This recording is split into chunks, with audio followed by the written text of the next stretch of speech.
बंदी छोड़ सतगुरु रामपाल जी महाराज जी की जय हो। परमात्मा की सभी प्यारी आत्माओं को पवन दास का सत्साहिब। पुण्यात्माओं, सतगुरु रामपाल जी महाराज जी का शिष्य होने के नाते दास की सेवा आप सभी प्यारी आत्माओं को संगत में घटित हो रही हर अच्छी बुरी घटनाओं से परिचित करवाने की है, क्योंकि उनके पीछे की सच्चाई सतलोक आश्रम मैनेजमेंट हरियाणा द्वारा आपको कभी नहीं बताई जाती है और उसे मानना या ना मानना आप जी के अपने विवेक और सोच पर निर्भर करता है। आज आपको पिछले दिनों घटित हुई कुछ बेशरम और घटिया घटनाओं के विषय में जानकारी देंगे, जिसे सुनकर आप जी का विश्वास सतलोक आश्रम मैनेजमेंट हरियाणा पर पहले से अधिक पक्का हो जाएगा कि वास्तव में सतलोक आश्रम मैनेजमेंट जो भी कुछ कर रहा है गुरु जी के आदेश से ही कर रहा है।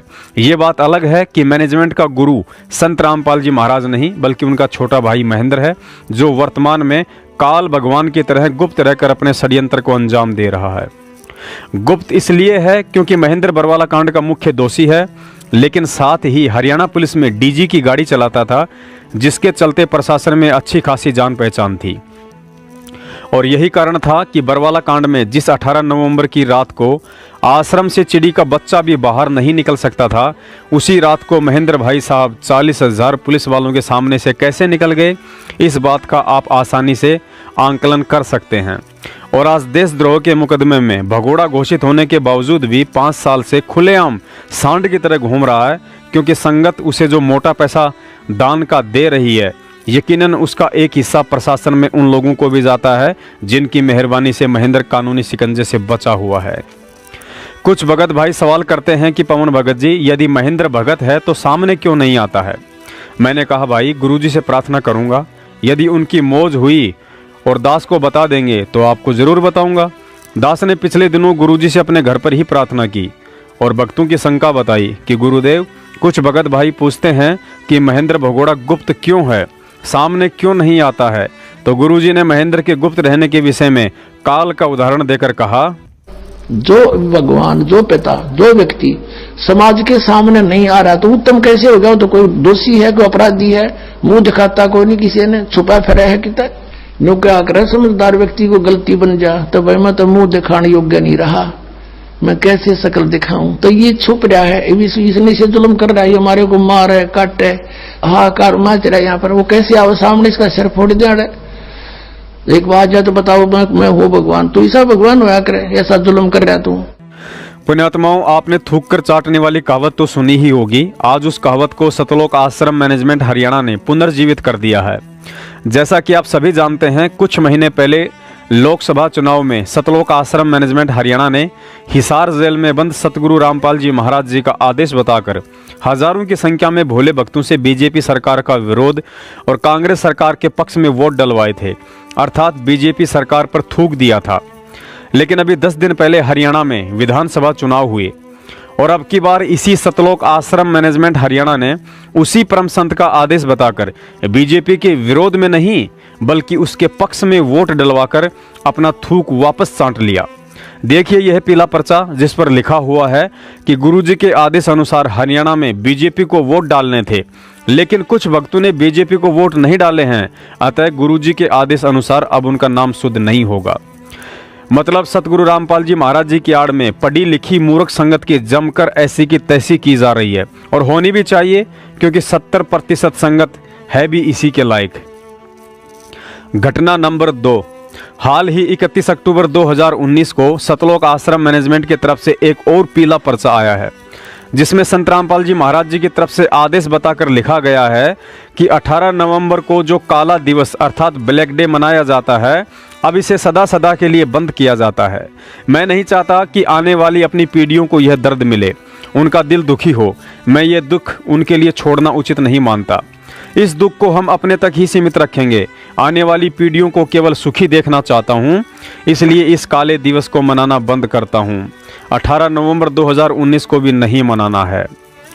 पुण्यात्माओं, अब आपको इसकी सच्चाई बताते हैं कि यह किसका आदेश है और इसे क्यों बंद किया जा रहा है।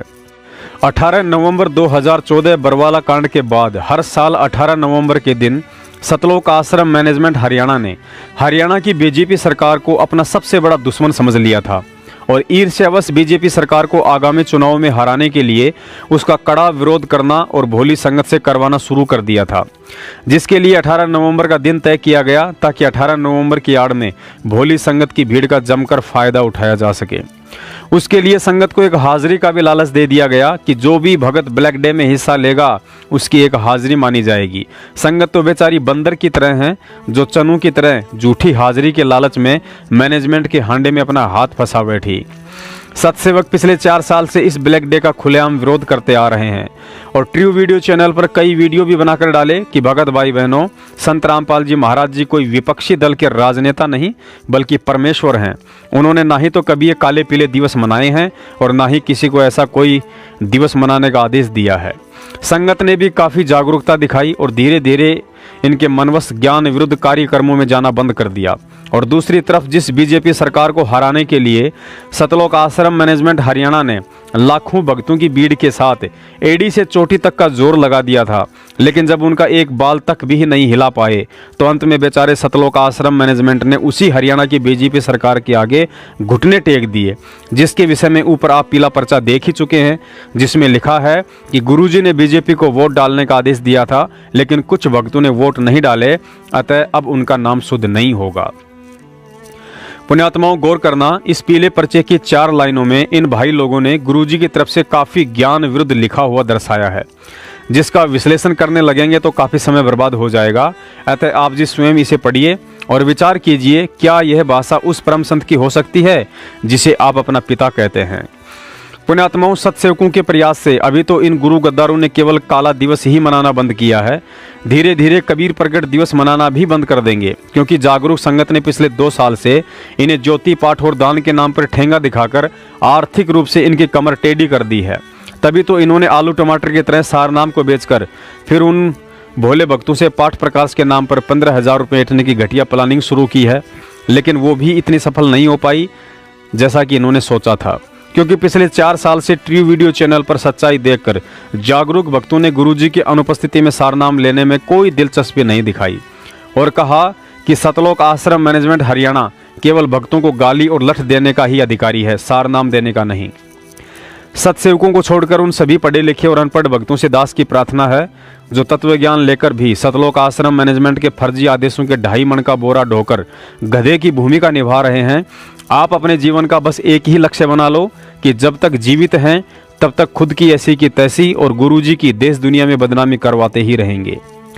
सतलोक आश्रम मैनेजमेंट वाले संगत के लिए उस अप्सरा की तरह काल एजेंट बनकर आए हैं जो कुछ समय के लिए इंद्र के आदेश से विश्वामित्र की तपस्या भंग करने के लिए आई थी और जैसे ही एक लड़की को जन्म दिया उसके बाद विश्वामित्र से कहा कि ऋषि जी अब संभालो अपनी औलाद, मैं चली अपने लोक को, मेरा कार्य आपकी तपस्या को भंग करना था जो पूरा हुआ। फिर गुरुजी ने बताया कि वो चौधरी साहब सिर पीटता रह गया और यही हाल एक दिन इस संगत का होने वाला है, क्योंकि काल एजेंट सतलोक आश्रम मैनेजमेंट द्वारा आप लोगों को नास्तिक बनाने की पूरी कोशिश की जा रही है, क्योंकि इनके साथ जितने भी भगत हैं उन सब की मर्यादा खंडित है। मर्यादा खंडित होने से वर्तमान भक्ति का बैलेंस बनेगा नहीं और एक समय धीरे धीरे वही संकट पुनः शुरू हो जाएंगे। फिर आप सोचोगे कि मैं तो भक्ति भी कर रहा हूँ, पीले पर्चे वाले गुरुजी का हर एक आदेश भी निभा रहा हूँ, फिर भी ये परेशानी क्यों। और एक न एक दिन ऐसे सोचते सोचते या तो वह भगत सच्चाई को स्वीकार करते हुए सत्सेवक बन जाएगा या भक्ति छोड़कर घर बैठ जाएगा या फिर किसी दूसरे पंथ की डोर पकड़ लेगा। पुण्यात्माओं, अब आगे आपकी मर्जी है, क्योंकि आपका गुरु भाई होने के नाते दास का कर्तव्य केवल इतना ही है कि आपको हर अच्छी बुरी घटनाओं की जानकारी देता रहूं। आगे क्या करना है और क्या नहीं ये आपकी सोच और समझ का विषय है, दास का नहीं है। बंदी छोड़ सतगुरु रामपाल जी महाराज जी की जय हो। सत साहिब।